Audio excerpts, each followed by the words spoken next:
Good evening. I'm Dr. Sudhir Srivastava. I'm a public health expert, and I will speak from that perspective. And on behalf of the doctors and the hospitals and the healthcare sector here in India, see, for us also, our need is what the Prime Minister said. That is social distancing. That is the only solution in the current scenario. If you look at the global scenario, where we have crossed about 3 lakh of cases world over, and we have crossed about 11,000 deaths.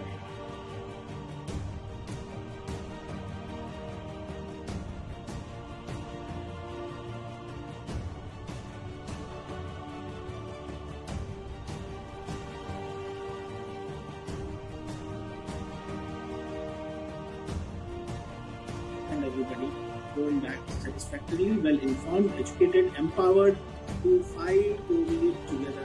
That should be a pledge. I will do that. In the modern literature, it starts from Antonine Plague, which was in 165 and 180 AD. And that time we didn't have the diagnostic abilities to differentiate between smallpox and measles, so they called it as Antonine Plague. Since 165 AD till 2020, there have been 20, not a coincidence. 2020, there have been 20. This is the 20th pandemic that we are going. First, I would like to add a little bit more dimensions also to this problem to understand like the full systemic view, because we have looked at it from one direction only so far. So first dimension is the dynamic nature of the problem. It's a constantly evolving problem. We are learning about this problem every day. Things are changing, like WHO is issuing new guidelines and everything. So this is a system, this is a problem which requires us to constantly adapt. There are two major reasons why social distancing has become critical. One is that the virus is transmitted through droplets. Now, if I'm an infected person and I leave a droplet, even up to, there are reports saying that even maybe up to 72 hours, given ideal circumstances, that droplet is still highly infectious.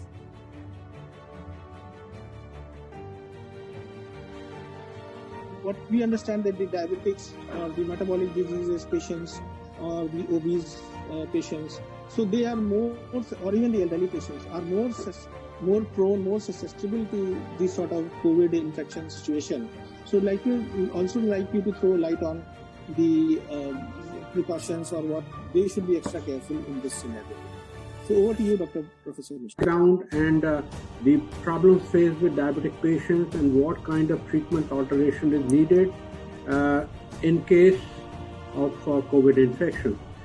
We have been writing a lot about diabetes and COVID-19, and a journal where I'm an editor-in-chief, Diabetes and Metabolic Syndrome Research and Review. We have a special issue on diabetes and COVID-19. We have published close to 7 papers now, and there are many more papers. This is just some of the papers which we have published, including what are the issues in diabetes, hypertension, about chloroquine, and so on. Now, just to give you key messages here, any infection is more common in patients with diabetes, but more so in long-standing diabetes and those with uncontrolled blood sugars and when multiple organs are at risk. And these multiple organs are mostly there. We have very good specialists there. Heart and kidney and liver and so on.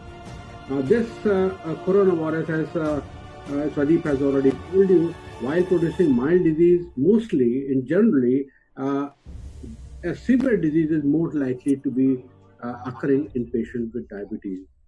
And at this time, more than previously, care of diabetes patients needs to be optimized. Almost none of us living on the globe right now have any first-hand experience personally or professionally. In these last 5 to 6 weeks, we have all learned what we had read in history or in textbooks, and we are all learning every day. Having said that, what's possible is to say this, as of now, as a summary. For all disaster, conflict, and epidemic situations, the commonest mental health problem in clinical psychiatry and mental health is the relapse and recurrence of long-term mental illness. So there is already a red flag for whoever was on long-term treatment for mental health problems. The peculiar situation and we are now getting some information from the data which was collected from China and some data which is now coming from US, telling about the relationship of this problem. Who are the people who are most affected? Who are the people who are worst affected?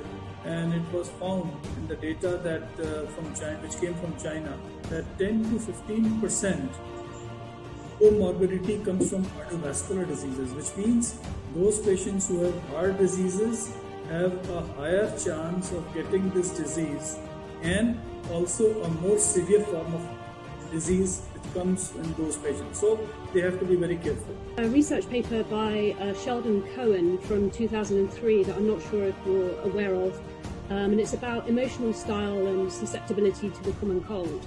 And what he found is that people who were kind of higher in positive affect were only likely when they were actually injected with a rhinovirus, which I believe is a form of coronavirus. Their perceptibility to catching the cold, they would only get it 25% of the time, whereas those that were low in positive effect caught the cold 75% of the time. Optimism levels didn't seem to make a difference at all. So based on this research, and it's one piece of research, but it's quite interesting, things that we can do that are within our own control during the pandemic is really around creating a positive mindset.